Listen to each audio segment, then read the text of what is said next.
Hey there, everyone. Welcome to our channel. Welcome to Fundamental Baptist Books. Today, we'll be looking at the Scofield Study Bible, why it's been so popular and why it's so important and why it is good. So why is this Bible so famous? Well, two reasons. One, several preachers have used it while they've been talking with folks and preaching. And another, was the first study Bible since the Geneva Bible to come out with study notes in the sides. I did not know that at first, but I found that out and it's really great. So, let's start by unboxing these beauties. This is the pocket edition, and now you can see it has red print, all of them do, and it's the smallest one they make. It's very nice. I really like it. Great to keep in the car. Now, the next size up is the standard size. And here, this one is burgundy. They come in burgundy and black. This one has the thumb indexing on the side. All of the standard sizes do. And looky there. Now, that's really nice text. And I have a Sharpie to show you the size of it because I don't have a pen, but I have a Sharpie, so it will do. But am I not an apostle? Am I not free? Have I not seen Jesus Christ our Lord? Very random Bible verse, but still, it shows that the size of the text is great. And there's what the red looks like. And holding my Sharpie up to it. There you see. Now, really like that. This one is genuine leather. I forgot to mention that. This one is bonded. This is genuine, feels really great, looks nice.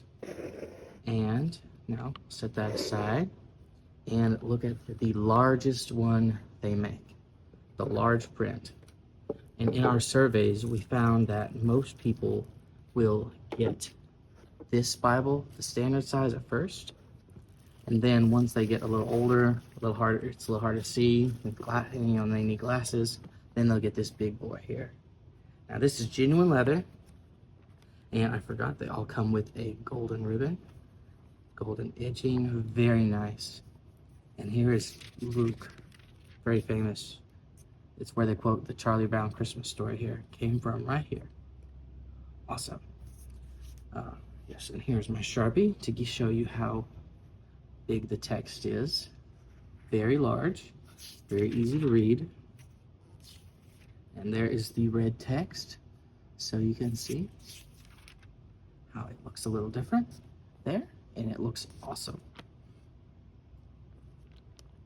And there is a concordance in the back, an index as well, dictionary of scripture proper names, subject index, concordance, and maps. Here's the proper names, and now a lot of proper names. Very fun. You can go through those and you can spend hours there. Concordance, standard in every Bible nowadays. And okay, here's the maps. Here's what we're looking for. Okay. Now, Jerusalem in Old Testament times. See the background of Exodus. Very nice. And we'll turn that sideways so you can see. There. Very nice. And it's very clear, very pretty. Nice ink, and the color they use for that color. Jerusalem in New Testament times. Yes, and I like the gold here. Not every Bible does that, but Scofield does, which is very nice. Now, turn back in the front, and I'll show you there's some white pages here. A lot of folks, what they do is they will get every preacher they hear preach, they will get him to sign a name right here in their favorite Bible verse. Want to recommend folks living by, and a presentation page.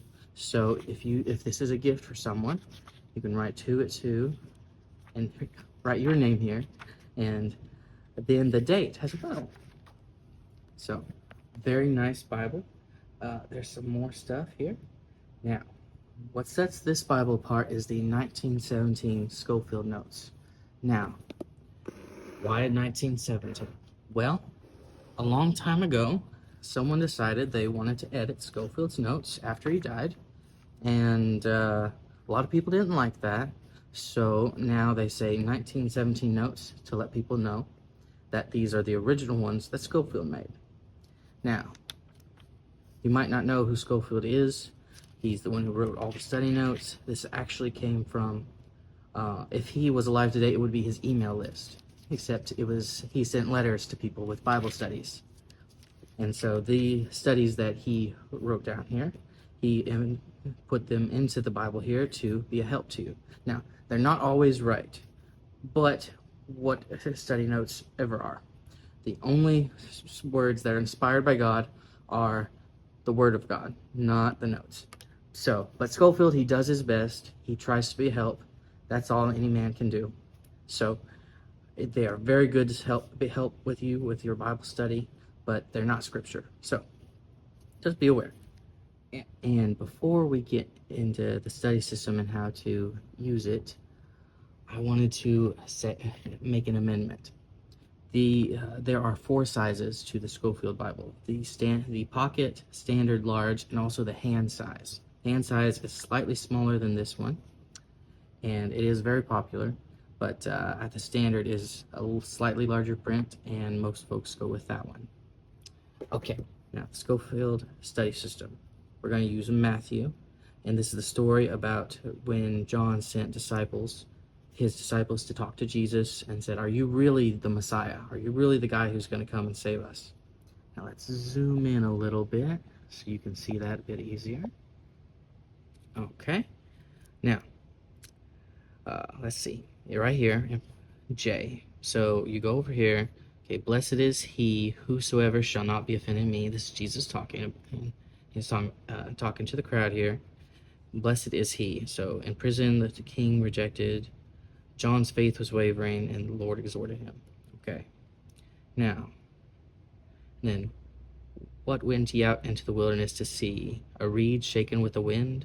What you do is, you see right here, Isaiah 42:43. So we're going to go over there for a second. And a bruised reed shall he not break, and the smoking flax shall he not quench. He shall bring forth judgment unto truth. So that's this verse here references that verse we just read in Isaiah. And now in John 15:20,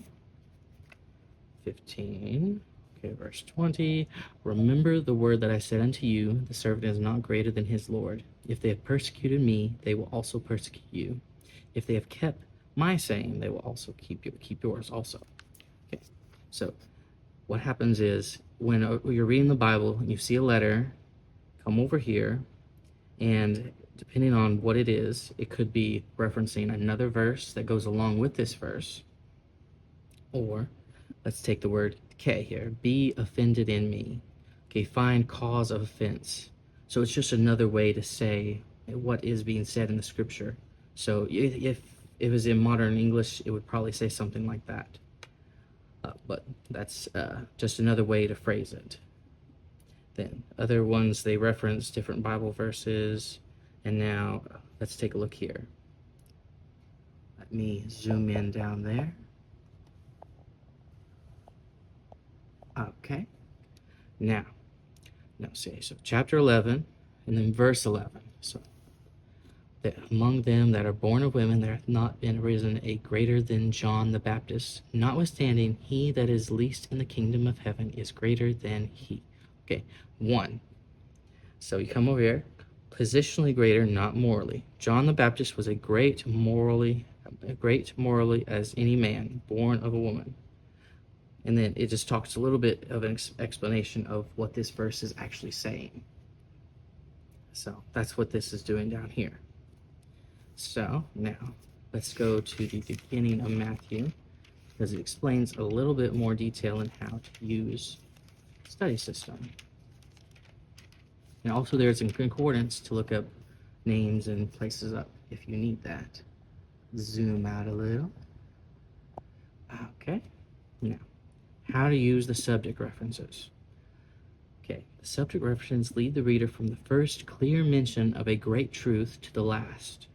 So the beginning, like say, the promise of a Savior. That's a good one. The promise of a Savior.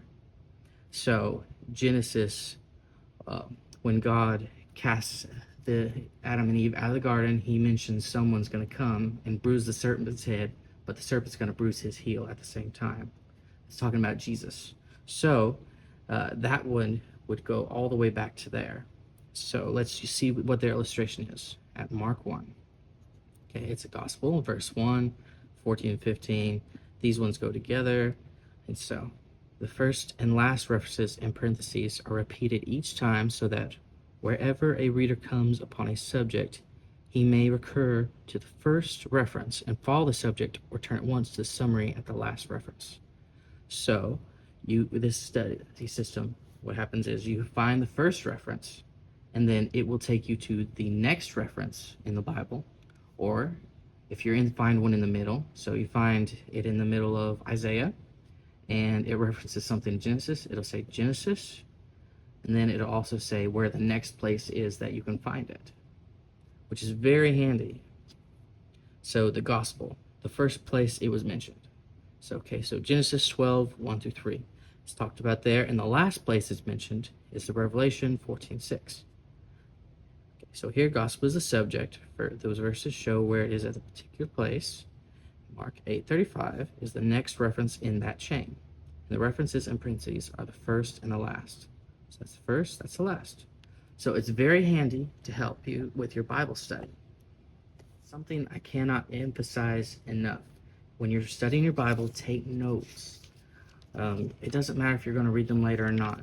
By writing it down, it helps you get it into your heart, into your soul.